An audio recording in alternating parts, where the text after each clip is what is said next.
We're going A skip, super simple. That's a pop. So it's that A skip, trying to stay tall, cheek to cheek with the index fingers. Try not to stay on the ground too long, but you want to pop off the ground. Pop, pop, pop, pop. Working on that knee drive. Up, nice and tall, strong foot when you hit the ground. If you're having trouble with the A skip, here's a simple way to help yourself get into a rhythm. First, put your hands behind your back and start with a little 1-2 in place.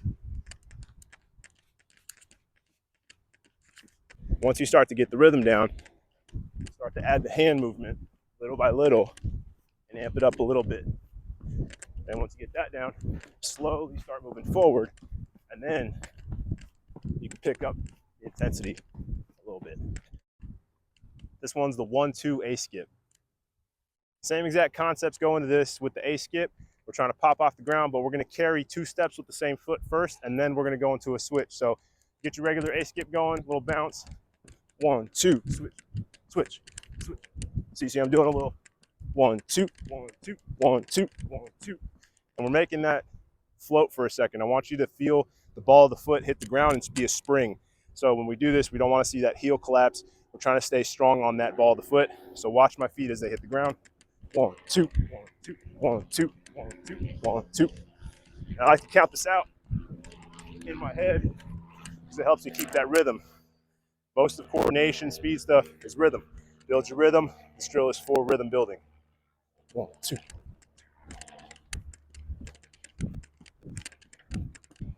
Lateral A skip. Trying to build a rhythm here. Pop, pop. Make sure we're not crossing the feet here, like that. We're trying to stay away from one another, building a rhythm. Nice tall posture. Make sure that we're keeping everything stacked. Head, shoulders, hips, and ankles, all in one straight line. Here's what it looks like on the go.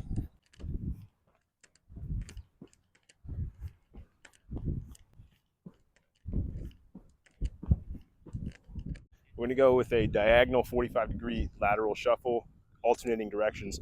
So with this one, we're trying to just bounce, honestly. We're trying to be bouncy. Athletes have to move in different directions all the time. So all you're going to be doing here is taking the energy from one side to go to the other. When going through this, don't cross the feet or try not to let them touch each other. And always finish in a good position or finish the rep. What I see a lot of times is here and I'm just kind of coming out of it. That's lazy to me. Finish the move, make sure your body knows how to hold those positions. And speaking of positions, we're going to take this backwards as well. It's something that can be done and should be done with this drill. We want to be proficient moving in both directions.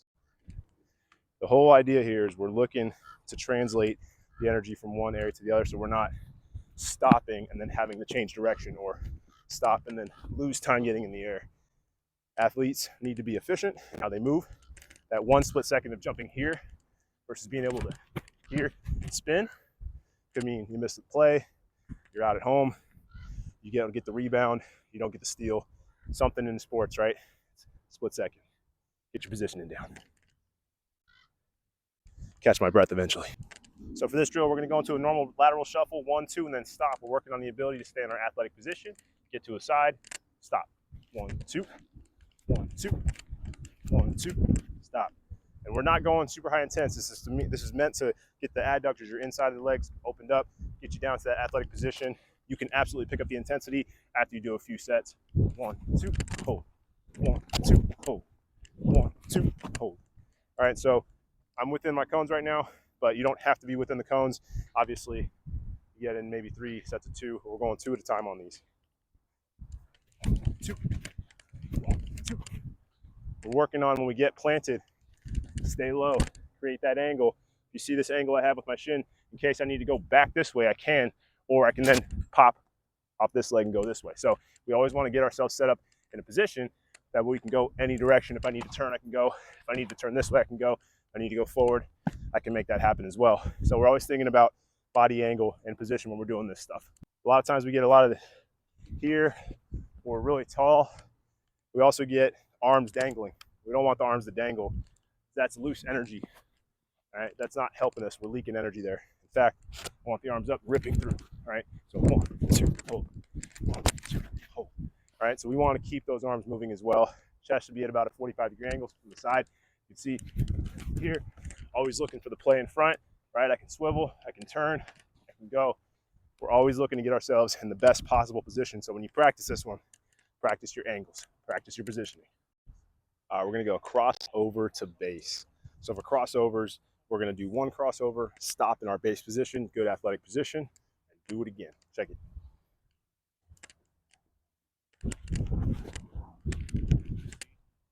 When we're doing this, we want to think chest is oriented forward, my eyes are oriented forward, but we're rotating those hips across. So check this out. My right leg's going to come across. I'm still oriented this way.